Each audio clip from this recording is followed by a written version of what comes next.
Pour certains, les vacances de Noël ont une saveur particulière. Cette année, tous les ans, à cette période, beaucoup de nordistes s'envolent vers des pays voisins où il fait encore bon vivre en plein hiver. Or, ces envies d'ailleurs sont freinées cette année par un climat d'insécurité. Les destinations changent pour cette raison, mais pas seulement. Les températures exceptionnellement douces ont un impact sur les départs à la montagne. Les stations de ski connaissent un coup dur en cette période de Noël.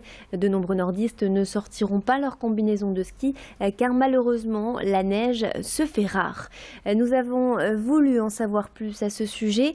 Xavier Silly a rencontré ce matin une conseillère d'une agence de voyage à Lille. On écoute. Dans l'esprit des personnes, vu toutes les horreurs qui se sont passées, malheureusement, ce sont des peuples qui sont abandonnés par les touristes. Les clients font aussi l'amalgame pour malheureusement la Turquie. Et nous aimerions vraiment que tout ça change au plus vite. Il y a les offices de tourisme qui lancent souvent des appels sur nos réseaux professionnels pour inviter nos clients à revenir, à être vraiment dans le don de refaire découvrir à nouveau ces destinations qui étaient vraiment les numéros 1 à une époque. À cause de la neige qui a du mal à arriver, effectivement, nos clients sont très réticents sur la destination. Comme je vous disais, ils veulent vraiment se détendre. Donc, ceux qui ont privilégié le ski l'hiver dernier vont privilégier cette année une destination long courrier ou moyen courrier plus facilement. Nous avons d'ailleurs des clients qui ont privilégié la semaine dernière un voyage à Cuba alors qu'ils prévoyaient au départ d'aller skier. Donc voyez-vous, il faut aller très très loin ou pour trouver de la neige ou dans les Pyrénées à une altitude importante. C'est vrai que dans les Vosges ou même à Pralou, j'ai des amis qui sont à Pralou cette semaine et vraiment malheureusement derrière les photos de famille il y avait beaucoup de verdure. Et tout de suite, la rubrique « C'est votre droit » sur Grand Lille TV. C'est votre droit, avec l'Ordre des avocats du barreau de Lille. C'est votre droit, aujourd'hui sur Grand Lille TV, en association avec l'Ordre des avocats du barreau de Lille. Aujourd'hui, nous accueillons maître Mathieu Mas pour parler de la diffamation. Bonjour. Bonjour. La première question, c'est donc de savoir, de définir un peu ce qu'est précisément la diffamation. La diffamation, c'est une infraction qui est extrêmement ancienne et qui est prévue par la loi de 1881 sur la liberté de la presse.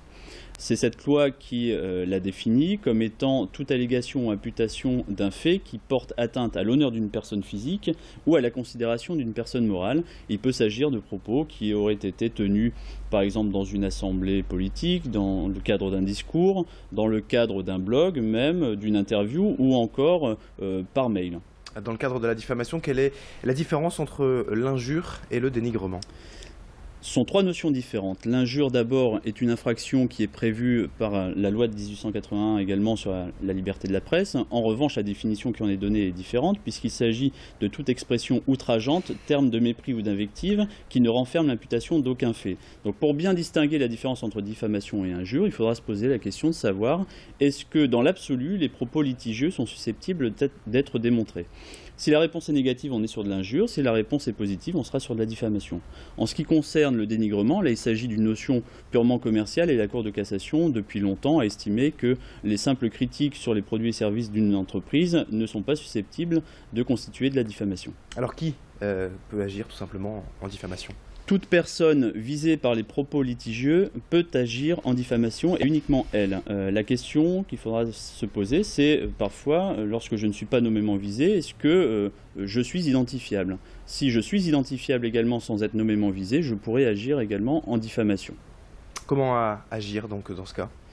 La difficulté dans ce type d'action, c'est qu'on est enfermé dans un délai de prescription extrêmement bref, puisqu'il est de 3 mois à compter de la publication des propos litigieux.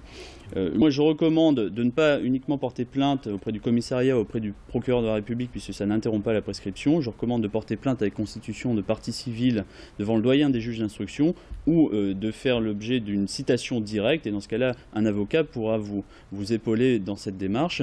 Si les propos tenus ont un caractère public, dans ce cas-là, il s'agit d'un délit et ce sera le tribunal correctionnel qui sera compétent. Si en revanche les propos ont été tenus dans un groupe restreint, il s'agit d'une contravention de première classe et seul le tribunal de police pourra examiner l'affaire. Merci, maître Mathieu Mas, avocat donc à Lille, pour ces explications concernant la diffamation. Merci.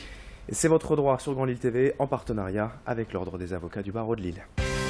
C'est votre droit avec l'Ordre des avocats du barreau de Lille.